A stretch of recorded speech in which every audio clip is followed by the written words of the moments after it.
Kali ini saya akan menjelaskan tentang confidence interval untuk rata-rata satu populasi, di mana sigmanya diketahui. Asumsi yang harus dipenuhi untuk bisa mencari confidence interval itu adalah: pertama, standar deviasi dari populasinya itu diketahui. Yang kedua, populasinya berdistribusi normal. Jika populasinya tidak berdistribusi normal, maka harus menggunakan sampel berukuran besar. Nah, untuk melihat daerah critical value-nya bisa dilihat di grafik di bawah ini. Yaitu, pada grafik, di kiri dan kanannya itu adalah titik min 1,96 dan 1,96. Titik ini merupakan titik Z alfa per 2, di mana jika kita menggunakan alfanya 5%, maka Z alfa per 2-nya itu adalah 0,025 atau 2,5%. Jadi, daerah 1 min alfa yang di RCD itu adalah 95%. Nah, untuk confidence interval estimasinya, itu menggunakan rumus X bar plus minus Z alfa per 2 dikali sigma per akar N. Z alfa per 2 dikali sigma per akar N ini disebut juga dengan margin of error.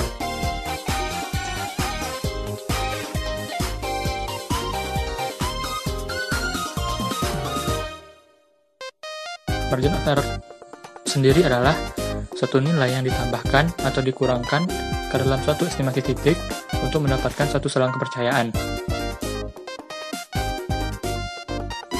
Faktor-faktor yang mempengaruhi margin of error itu ada 3. Yang pertama, variasi dari data.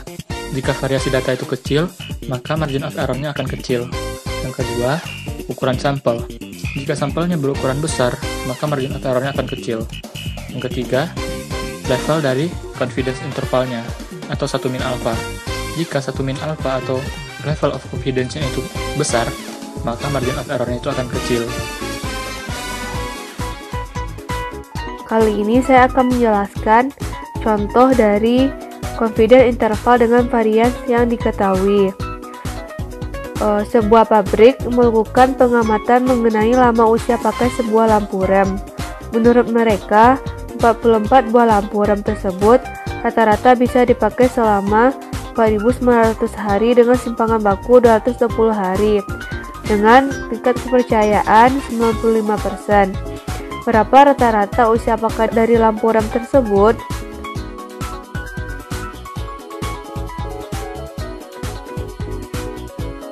Nah, dari soal di atas dapat diketahui bahwasannya N sama dengan 44, X barnya itu 4.900 dengan sigma atau simpangan bakunya 220. Karena tingkat kepercayaan 0,95, berarti alfanya itu 0,05, sehingga Z alfa per 2-nya 1,96 yang didapatkan dari tabel distribusi normal. Nah, sehingga estimasi interval didapat X bar plus minus Z alfa per 2 sigma per akar N. Nah, semua yang tadi didapatkan dimasukkan ke dalam rumus sehingga didapatkan dengan tingkat kepercayaan 95%, rata-rata usia pakai dari lampu rem berada pada interval 4.835 hingga 4.965. Selanjutnya, confidence interval untuk rata-rata populasi di mana variasinya tidak diketahui. Jika simpangan baku populasi tidak diketahui, kita dapat mengganti simpangan baku sampel dengan S. Ini menimbulkan ketidakpastian tambahan, karena S adalah variabel dari sampel ke sampel. Jadi kita gunakan distribusi T, bukan normal distribusi. Asumsinya, standar deviasi populasi tidak diketahui. Populasi terdistribusi secara normal. Jika populasi tidak normal, gunakan sampel besar. Menggunakan distribusi T-student.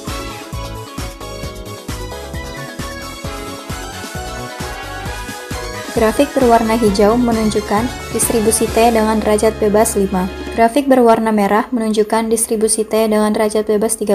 Jika sampel terus ditambah, grafik distribusi T akan mendekati grafik distribusi normal. Dengan kata lain, grafik distribusi normal yaitu distribusi T dengan derajat bebas tak hingga. Distribusi T berbentuk lonceng dan simetris, tetapi memiliki ekor yang lebih gemuk daripada normal. Contoh, ukuran sampel atau N-nya adalah 3, maka derajat bebasnya 2. Misal, alfanya 0,1, maka alfa per 2-nya 0,05. Dengan alfa per 2 0,05 dan derajat bebasnya 2, kita peroleh nilai 2,920. Baik untuk upper tail maupun lower tail, masing-masing T-nya bernilai 2,920. Bagian tubuh tabel merupakan nilai T, bukan peluangnya. Formula umum untuk semua interval kepercayaan adalah point estimate plus minus critical value dikali standard error. Di sini saya akan memberikan satu contoh soal tentang confidence interval untuk rata-rata di mana variasinya tidak diketahui.